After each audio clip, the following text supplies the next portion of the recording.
ওদিকে বিলাসীপাড়ার ছবি দেখালাম, এবার গোয়ালপাড়ায় চোখ রাখবো। গোয়ালপাড়া জেলার নানা প্রান্তে আজ জমে উঠেছে পুজো। জেলায় মোট 143টি বারোয়ারি পুজোর আয়োজন হয়েছে।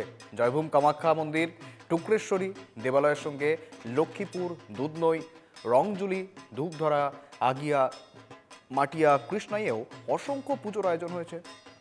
তবে শিল্পী জুবিনের অকাল প্রয়াণ এবং এই ঘটনায় কিন্তু রাজ্য জুড়েই বিষাদের ছায়া। জনপ্রিয় শিল্পীর মৃত্যুর প্রেক্ষিতে উৎসবের আবহ এবারেও সেখানে গোয়ালপাড়াতেও ম্লান। এবারে সেভাবে কিন্তু জাঁকজমক দেখা যাচ্ছে না। গোয়ালপাড়াতেও নিয়ম মানা হচ্ছে, মা এসেছেন, আরাধনা হচ্ছে, তবে রয়েছে শোকও। এবং এই নিয়ে গোয়ালপাড়া থেকে আমাদের প্রতিনিধি আরও কিন্তু বিস্তারিত তুলে ধরেছেন। রশিদুল হোসেনের প্রতিবেদন দেখবো একবার। বাঙালিদের প্রাণের উৎসব দুর্গাপুজোর আজ মহাসপ্তমী এবং মহাসপ্তমী পূজা শুরু হয়েছে। সহযোগী সঞ্জীব এবং আমি বর্তমান রয়েছি গোয়ালপাড়া শহরের 1 নম্বর কলোনির অশোকনগর পূজাস্থলীতে রয়েছি। সহযোগী সঞ্জীবী দেখাচ্ছে একমাত্র আধ্যাত্মিকতা বজায় রেখে এই পূজা চালিয়ে যাচ্ছে। কেননা কিছুদিন পূর্বে আসামবাসীর প্রাণের শিল্পী জুবিন গার্গের মৃত্যু ঘটেছে, যার পরিপ্রেক্ষিতে দেখা যাচ্ছে আধ্যাত্মিকতা বজায় রেখে পূজা সমিতির পূজা চালিয়ে যাচ্ছে। আমি কথা বলতে চেষ্টা করব, কি বলবেন প্রত্যেক নমস্কার। বছরে? প্রথমতে আমি আপনাদের সংবাদ মাধ্যমের দ্বারা আসামবাসীদের যে আমার পুজোর শুভেচ্ছা জ্ঞাপন করলাম। যদিও আমাদের পুজো এইবারের এক শোকের সারা আসামে বইছে, আমি আমাদের প্রিয় শিল্পী জুবিন গার্গের শ্রদ্ধাঞ্জলি জানিয়ে আপনাদের সংবাদ মাধ্যমে সবাইকে শ্রদ্ধাঞ্জলি জানাবার অনুরোধ জানালাম। আমাদের এটা 60তম দুর্গাপূজা। এই পুজোতে আমরা বরাবরই এক বৈদিক নিয়মে পুজো করি। আজকে মহাষষ্ঠী, ষষ্ঠীর যে নিয়মে পুজো সপ্তমী, আজকে মহাসপ্তমী।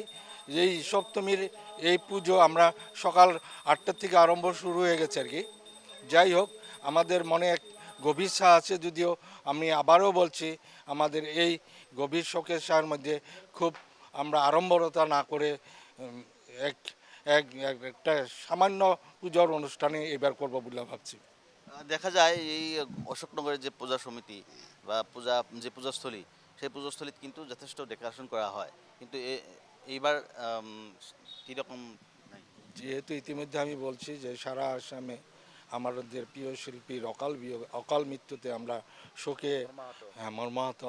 তার জন্য আমরা এবার অনুষ্ঠানটি খুব ছোট করে করার জন্য বা তেমন ধরনের আড়ম্বরতা না করে আমরা এই পূজা অনুষ্ঠান করতে যাচ্ছি। আর ধন্যবাদ জানাচ্ছি আপনাকে। কি বলবেন?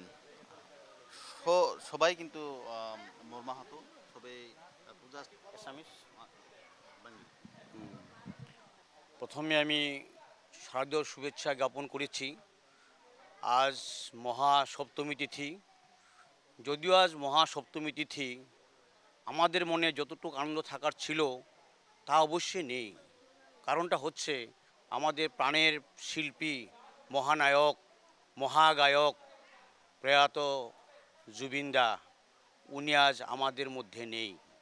তাই পূজা আমরা করছি ঠিকই, করতে হবে, না করলে ভালো লাগবে না। এটা পরম্পরা আমাদের, এটা শারদীয় মাকে এখানে আহ্বান করে আমরা এখানে পূজা আরম্ভ করছি। তৎসত্ত্বে আমরা কি করেছি, এখানে জুবিনদার এক শ্রদ্ধাঞ্জলি অনুষ্ঠানও রেখেছি।